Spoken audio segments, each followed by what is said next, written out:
ළමා දියවැඩියාව යනු කුමක්ද?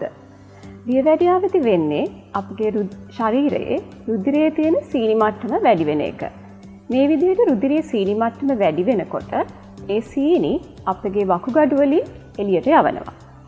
ඒ වකුගඩු වලින් සීනි එළියට යවනකොට ඒත් එක්ක වතුරත් පිට වෙනවා. මේ විදිහට වතුර පිට වෙන එක මුත්‍රා පිටවීම වශයෙන් තමයි පෙන්වුම් කරන්නේ. ඒ නිසා දියවැඩියාව තියෙන දරුවන්ගේ වැඩිපුර මුත්‍රා පිටවීමක් දකින්නට පුළුවන්.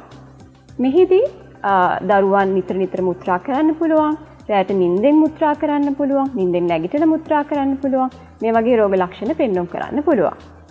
එතකොට ඇයි දියවැඩියාව ඇති වෙන්නේ?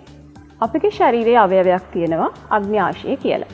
මේ අග්න්‍යාශයෙන් තමයි ඉන්සියුලින් නැමැති හෝමෝනය නිෂ්පාදනය කරන්නේ. ඉන්සියුලින් වලින් කරන්නේ අපගේ රුධිරයේ තියෙන සීනි අවයවවල සෛලවලට යවන එක. මේ අවයවවල සෛලවලට යවන සීනි වලින් තමයි අපගේ ඇඟට අවශ්‍ය ශක්තිය නිෂ්පාදනය කරන්නේ. එතකොට ඉන්සියුලින් ඇඟේ නැති වුනහම ඒ අවශ්‍ය ශක්තිය ඇඟට ලැබෙන්නේ නැහැ. මේ නිසා දරුවන් කෙට්ටු වෙන්න බලනවා. ඒගොල්ලන්ට නිතර මහන්සි ගතියක් දැනෙනවා. දැන් අපි බලමු දියවැඩියා වර්ග මොනවද තියෙන්නේ කියලා. ප්‍රධාන වශයෙන් දරුවන්ට දියවැඩියා ආකාර දෙකක් තියෙනවා.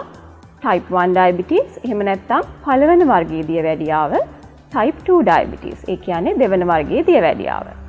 මෙතනදී පළවෙනි වර්ගයේ දියවැඩියාවේදී අපගේ ඇඟේ ඉන්සියුලින් නිෂ්පාදනය වෙන්නේ නැහැ. මෙතනදී ඇත්තටම අපේ ඇඟේම හදන ප්‍රතිදේහයක් මගින් අග්න්‍යාශයේ සෛල විනාශ කරන නිසා ඉන්සියුලින් නිෂ්පාදනය වෙන්නේ නැහැ.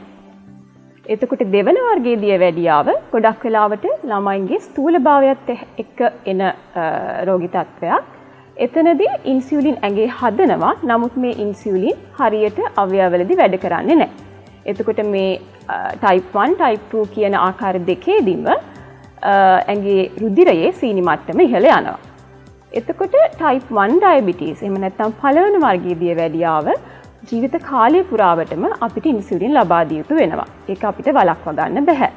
නමුත් දෙවන වර්ගයේ දියවැඩියාව අපිට වළක්වා ගන්න පුළුවන්. ඒගොල්ලන්ට අපිට සමහරක් වෙලාවට මුල කාලවලදී ඉන්සියුලින් ලබා දිය යුතු වෙනවා. මොකද රුධිරයේ අධික ලෙස සීනි මට්ටමක් තිබ්බහම. නමුත් පසු කාලීනව ඉන්සියුලින් ඕන වෙන්නේ නැහැ. ඒගොල්ලන්ට අපිට පුළුවන් බොන බෙහෙත් වලින් රුධිරයේ සීනි පාලනය කරන්න. ඔබගේ දරුවා දියවැඩියාවෙන් පෙළෙනවා වුණත් නිසි වෛද්‍ය උපදෙස් පිළිපදිනවා නම්, නිසි සෞඛ්‍ය ජීවන රටාවකට පුරුදු වෙනවා නම් ඔවුන්ටත් සාමාන්‍ය දරුවන්ට වගේම ලස්සන අනාගතයක් අපිට ලබා දෙන්න පුළුවන්.